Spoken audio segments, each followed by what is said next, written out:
I guess. Hey, these things happen. You know, things happen. So,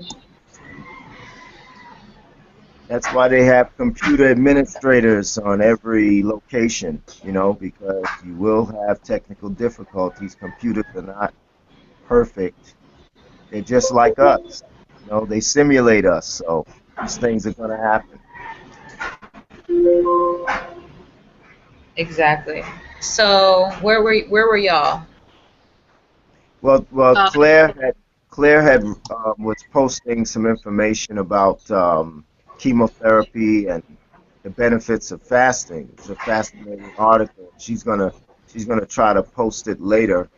And I was saying how um, chemotherapy kills everything, not only the cancer cells, but it also kills your fighter cells. It kills your immune system. That's why when you go and get your follow-ups, once you've been diagnosed with cancer, you're so scared because you don't know if it quote unquote came back. Well, it never left, because it's a virus. So what's going to happen is going to hide. So if you say have breast cancer and they quote unquote remove a breast, or they do that whole business mastectomy, I think it's called, or what have you. And then of course you're now so anxious because historically those that was never a guarantee. Just because they cut it out, they quote unquote cut out the cancer. It was never a guarantee that now you're home free. right. Now you're waiting to see if it's going to return, but it never left. So you don't have no fighter cells now. Now you don't have anything to help fight that off. So that's why I hate to bastardize the American Medical Association and things like that, but let's face it, like, you don't think they're aware of the benefits of fasting, but that will totally corrupt their whole system. If people started fasting instead of going and getting, cancer treatments and chemotherapy, if somebody had, and those that think they can't fast, let them get the news that they got cancer. Let them get that news. I bet you they'd be willing to try something like this, something edgy, which is really not, but something alternative, quote unquote. They'd be willing to try anything. You know what I'm saying? Let's just say it was a known fact in the world that 60 days of fasting on water cured cancer, which reportedly it does. Mm-hmm. Who do you know that wouldn't do it? Who do you know that wouldn't try it? Because their life's on the line. They would try anything. So Mm-hmm. they know that, I'm sure. They got all these scientific studies, and they're well aware of that. So you know that's what I'm saying. What I was saying was that the cancer never goes anywhere. It goes to other parts of the body. It becomes indetectable, and just when you least suspect it, you go back for your follow up, or a year or two later, oh, we have bad news. The cancer has returned. It never left.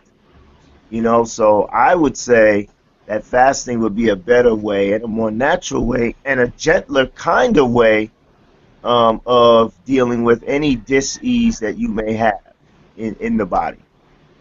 I'm muting. I agree 100%. In fact, I think I might have mentioned this, but the way that I learned about fasting is through a man who had cancer, and he healed himself naturally by fasting for like 62 days or something like that. And you have to catch it at the early stage. Once your body is like full on trying to heal itself, the body starts wasting itself anyway. So you can't be in stage 5 at the last lap and say, let me try to water fast to heal my body of cancer. It's not going to work. At least, you know, you definitely have to be careful of it because folks I know who've had cancer. My mom died of cancer, and I watched her wither away into like 90 pounds. I mean, she was so thin and what have you. But if you can catch it early enough, then I know that there's some things that you can change. And once again, definitely under medical supervision. I wanted to show you my elbow. It's still it's still swollen. See, this is the other one, and this is like a bursitis Oh, this type of one, yeah. thing. I think it's because I um, I lean on my elbow, and basically from everything I read, it's just basically. I mean, there's no pain or anything. It's actually a little warm, but there's no pain. Um, it kind of feels like it's gone down very little, but not a whole lot. Um, but it's still here. And I remember I had chikungunya, which is a mosquito virus that was plaguing this area. I had it in like October, and my elbow started hurting me because your body starts aching. You just have all these aches in all your legs and all this kind of stuff, and that's when my elbow first started hurting me, this particular one. And then so months later, now it's swollen. So it's kind of strange because I guess the strange part is it's just kind of like I don't feel anything. It's just a bubble of water. I could feel there's liquid in it and what have you, but hopefully it'll go away soon because I'm not going to do anything to it. Guy, actually, I was going to ask you. You know how you're saying you're working out and going with that lady that we filmed like at that workout, like the outdoor workout. I can't remember her name at the moment. And doing like the boot camp sort of thing, like the routine. You know what I'm talking Yeah, about? yeah. Yeah. Well, I read, I sent you that article, but I read that maybe, like, I know maybe you could have torn something and maybe there's a swelling. I don't know. Depends how you're feeling, but I was thinking that that could be maybe you did something and then I just, I don't know. It was just a theory. Anyway. Yeah, I'm not sure what it is at all, but what I wanted to share, well, a couple things. One was this morning, shortly before the call, I had some strange cramping going on in my abdomen area, and I was just like, I wasn't keeled over or anything, but it was definitely uncomfortable, and I really don't know what that was. Um, and it went away. I just kept drinking more water and it kind of went away. So I'm fine now. But it was like a moment of like, I felt like, I don't know if it was like a gassy thing or whatever, but nothing came out of me. But it was just like a real, like, that middle section area was feeling a little gassy.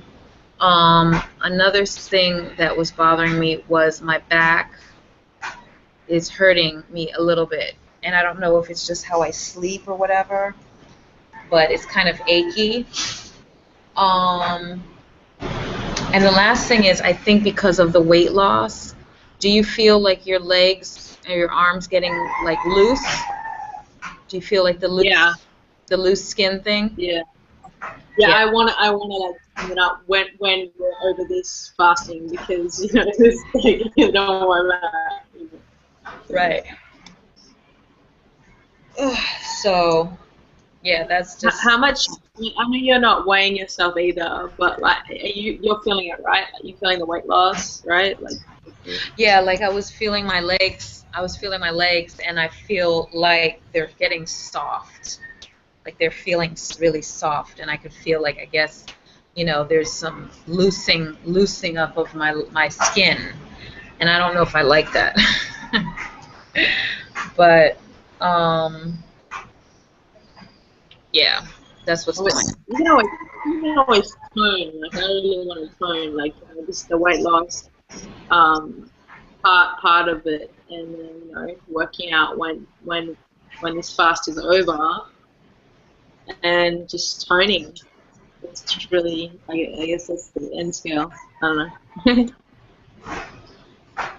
Yeah, the loose skin is definitely, part of it, but when you lose weight quickly, when you have fat in your system, and my arms are already, fat, but it's they're feeling looser. I don't know if I love that. But I guess it's part of it, and I'll work it out. Yes, you I want to will. train my abs. I really want to train my abs again because, man, I used to have like really flat abs and quite fit, and now it's still kind of there, like, and because of the weight loss, I got to tone, Right. Anyway. Yeah, but yeah, Sky, all that is when this is over, like whatever stage you're at, if you're going 21, 30, 40, whatever, this is just the beginning stages of that. And then once it's over, you get into a nice exercise regimen. You know what I mean? It's just you're reconstructing. You'll get that together. You'll get that together.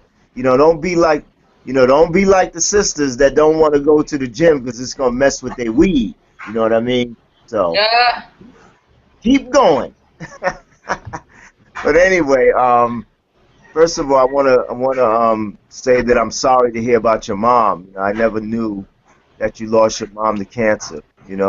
And I Hmm. guess that's one of the main pilots that drives you in your wellness, way of being. You're very passionate about it, and I mean, I know you were like that from a youngster anyway, but I'm sure that's just evidence of what you do. Like that spearheads you even stronger. And also, that story you told about the man that cured himself of cancer. Yeah, I was trying to remember the other. As a matter of fact, yesterday, that story came to my mind, and I couldn't remember who told it to me. And I was like really trying to remember because I was like, yeah, that was a great story about a man that used to come into the shop to get something to eat all the time, and he was a motorcycle guy, and you stopped seeing him, and then when you saw him again, he looked different. I couldn't remember where I heard that from, so yeah, I remember that story quite vividly. But Well, we're all gonna work actually, it out. actually, by the time I was 31, both my parents died of cancer. My father died when I was pregnant with my second child, and she is 18 now, so he's died 18 years ago. Um, and my mother died in '05, so it's 10 years now. So I have been without parents, and I'm an only child, so I'm an orphan. I've been without parents since I was, for the last 10 years now. And, my grandmother, she's not healthy either. My grandmother has dementia. My grandfather on my mother's side, he died of cancer as well.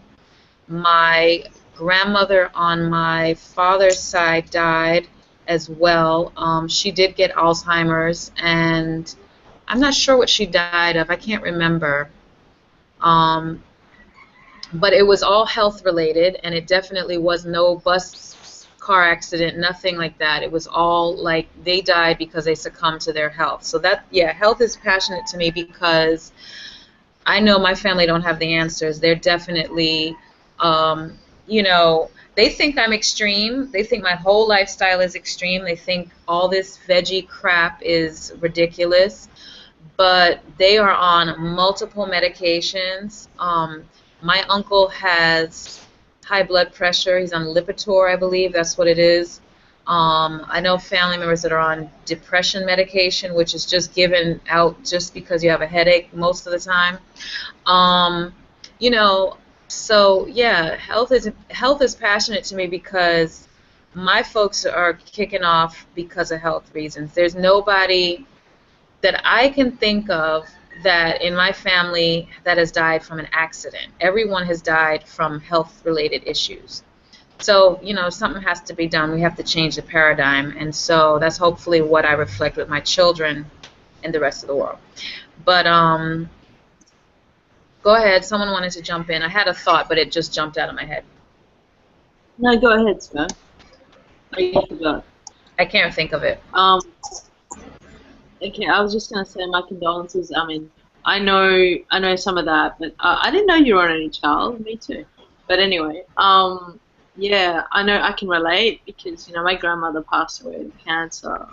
Actually, we always thought there was gonna be a heart that was gonna make her pass, but she had quite a few heart attacks, and I always thought she was going to outlive us, I swear, because she was just like so strong. She's the coolest grandmother ever. And yeah, she had a heart condition, and then it went to, I think, the lungs, the cancer, and then, the body was breaking down and went up to the brain, so she passed away with brain cancer. And it was so hard to see her in the hospital, just, lying there, and the doctors came to her and they said, and it frustrated me because, the doctors came and said, oh, because of your heart, we can't do chemotherapy, but we can do, what is it, radiology or whatever.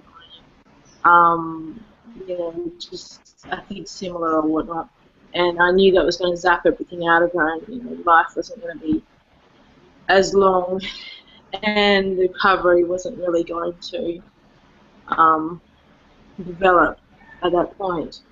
So what happened was, if you do this, it will give you more time. And I think a lot of people were like, yeah, no, it won't. And then some people were like, no, it will. And I'm like, because I feel like I'm quite health conscious, I was like, definitely don't do this. A lot of us were actually against it, but it's her decision in the end. And she thought, oh, you give me more time. And she listened to the doctors. And so I saw her melt before my eyes. Basically, it was like one day I'd be up there and be like, "Hey Nan, how's it going?" Because I call her Nan, And then after that, it was just like she's on the mask thing with the oxygen and all the phlegm and everything was coming out. And oh man, she couldn't even talk. She actually went, I think, into a coma after a while, and so I couldn't actually speak with her. Although I know she could hear me, but it was devastating. And actually, my grandfather, her husband, actually passed away of cancer too. But it was actually an accident. He was working at a company. I won't say the company's name, but it was a big company, and he cut his finger. He was working with bauxite, and the bauxite went into his skin, and it developed into melanoma, and from the finger it went right up and it just spread. So I know the feeling. And heart conditions also run in our family, so it's not cool, It's why health's really important, I think, for everybody. And I think a lot of people should be more conscious about it, and there's a ways of treatment, in my opinion, and having to go down a road. But everyone's got their own free will and their own free choices. Anyway, I'm going to mute now. That's all I need to say for now. Yeah. So yeah. When you think back in all of our family trees and our family lines, and this is common to probably everybody in the population. Most people's relatives and loved ones did not die of natural causes, and when I say natural causes, people seem to think that dying of a disease is a natural cause. They only look at, say, a car accident, you were killed or shot, or something like that. But that's not a natural cause either. You know what I mean? Dying of cancer and all these things and diabetes is not dying of a natural cause. But people relate it to that. And the treatments themselves, Claire was discussing about how she saw her grandmother in the hospital and the phlegm and everything. These treatments are pulling the soul out of the body. It's killing you. So it's you're like Claire's grandmother wanted more time, so she said, hey, I'll do this to get more time. but it's the treatment alone that probably killed her, you know. And it kind of just, you know, like, imagine you're standing somewhere, somebody's trying to take you where you don't want to go, and they're pulling you, and you're fighting, and you're like, no, I don't want to go, and they're pulling you and they're pulling you, and then they get you. That's what these treatments are doing. You know what I'm saying? And you know, I mean, in my family line too, it's like, I don't remember anybody dying of natural causes. I don't remember anybody dying at home at 85 years old or 100, you know, because it was their time. Everyone has died because of some kind of dis-ease or you know, whatever, and some sort of a fake, you know, identification of what's really happening. So that's just something to be mindful of. That's why I decided to take on this lifestyle. I'll fast for the rest of my life, even if it's 10 days, if it's 5 days, whatever my body tells me. 40 days, I'll do intermittent fast, where I'll do 15 days, then I'll juice, and then I'll go back into another 10 days or whatever. You know, ultimately 60 days at some point. This is what, you know, I'm gonna prove them all wrong, because yeah, they will look at you like you're nuts. You know what I mean? But you know, instinctively, I know this is the way to go. You know, I feel great. I'm gonna meet. Well, I was just looking up what exactly is a natural cause of death, and it says for a coroner, any death caused by disease or old age is natural, which is interesting. Where did my thing go? Okay. It says when someone dies a violent or suspicious death, medical examiners try to determine both a cause and a manner. The cause refers to the biological condition that killed the victim. In Murphy's case, which was a girl who was 32 who died of a cardiac arrest. In Murphy's case, sudden cardiac arrest. The manner describes all the other circumstances that led up to that particular cause. Most states recognize 5 different manners: homicide, suicide, accident, natural, and undetermined. If a manner of death is deemed to be natural, then the victim is thought to have died of an internal disease process or normal deterioration of the body. Outside forces like chemicals or human intervention have only a minimal influence. There are some gray areas. Death by infectious disease is typically categorized as being natural, even though the killer microbes come from outside the body. In general, it's much easier to determine the cause of death than the manner. To say that Murphy died of sudden cardiac arrest means only that her heart stopped beating unexpectedly, a fact that might be explained by any of the 5 manner classifications. Her death might have resulted from natural conditions that an enlarged heart, thickened ventricle walls, disruptions in the heart's electrical signals, or clogged arteries, not unknown among 32-year-olds, especially if they have diabetes, or it might have followed from the ingestion of drugs like cocaine or poisons, making it a homicide, a suicide, or an accident. Blah, blah, blah, blah, blah. But that's strange that they would call, because I never really thought of someone dying of a disease as being natural. You know, to me, they die of that disease, you know? And I always knew that that term was wrong. So when they say someone died of natural causes, like, ask more. Because there's no real natural way to die. You know, when you die, when life stops, something has prevented life from continuing. There is a reason. And to say natural, I guess it's respectful.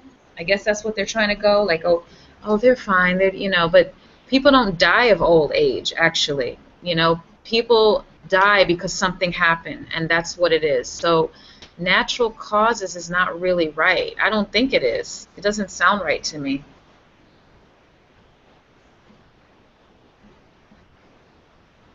Yeah, you took it even one step further. You're right. I mean, I was willing to accept old age as a natural cause, but you're right. Like, you know, yeah, something happened.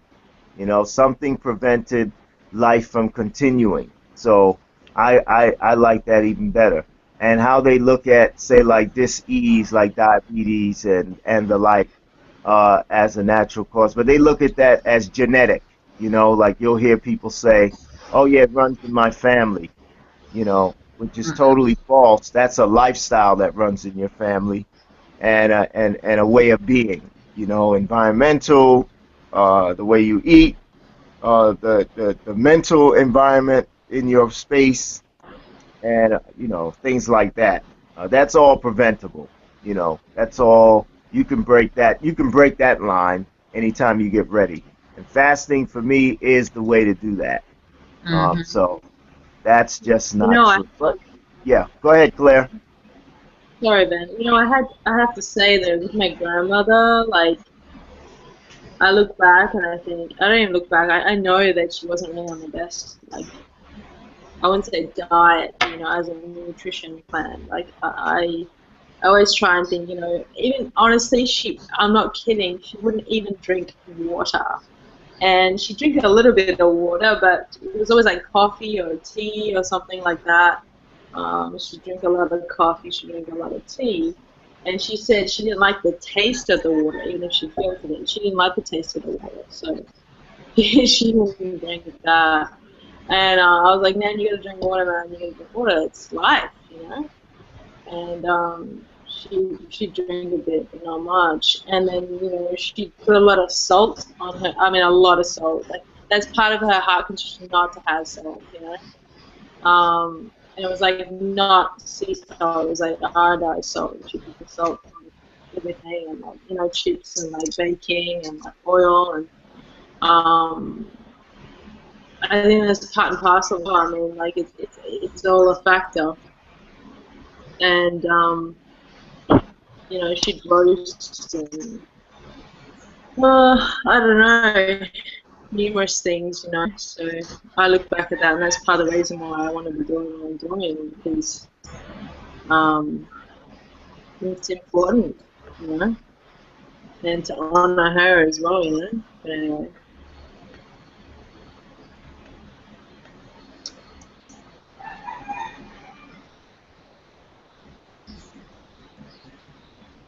Yeah, that's profound as well. That she didn't drink a lot of water, and that's another thing. You know that people need to understand that you are water. We are Mhm. water. You got to find a way to drink that water. Like there's no way around that. You know, there's no way around it because, um, there was a report I read, that said that, well, first of all, we're 70% water, supposedly. When we're in the embryonic stage, we're 98% water. And when we get older, we become like 50% water. And when you die, it's when you become less than 50%. That's why you see people hunched over, and you see wrinkles, and you see evidence of aging that's extreme. You know, you see people that are like 50 years old, they look like they're 75. And then Mhm. you see people that are 50 years old and they look 32, like me. But anyway, um, yeah, it's How like old are you we now? are water. And and another thing, and I'm not trying to be gross and disrespectful, but I notice when people say they don't like water, they don't drink water, I don't like the taste. No offense, but they have a funny smell to them too. I'm not kidding. I'm not kidding. They have a funny smell. I mean, I'm not going to get gross, but they have a funny smell. It's very funky, and it's not pleasant. And it's not pleasant. I can almost tell when somebody doesn't drink enough water just by standing next to them, especially when I'm fasting, because then my nose is pretty More sensitive, and sensitive, yeah. I don't have a sensitive nose at all. Normally, I can't smell anything. You know, I can't smell. Like people say, "Do you smell that?" And I'm like, "No, what is it?" But when you fast, your senses kind of open up a little bit, and I can, riding the. I think he just jumped off. Something's going on, Oh. Van. New York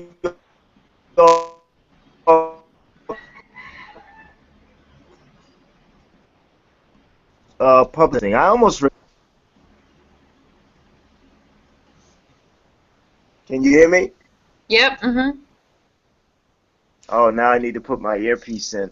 Yeah, I got interrupted by a phone call, but I abruptly cut them off.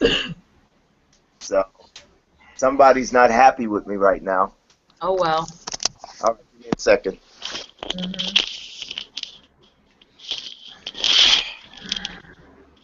Well, I'm gonna jump off in a minute. Yeah, but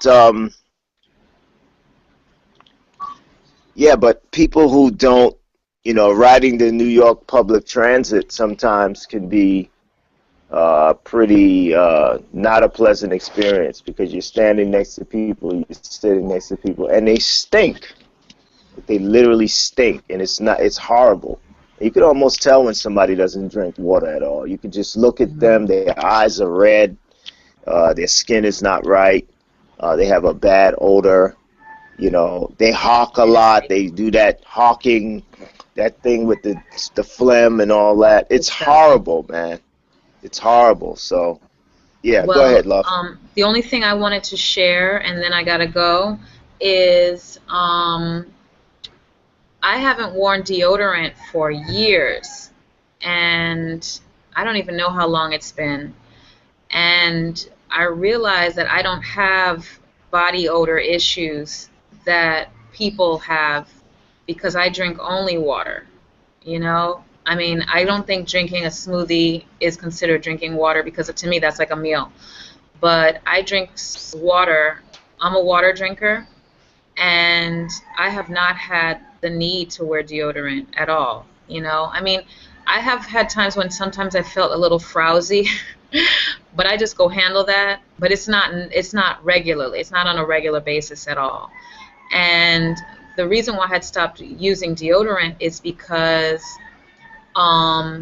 you have glands in your armpits, and when, for example, for breast cancer for women, when they remove the breast, they remove the entire area all the way into the armpit.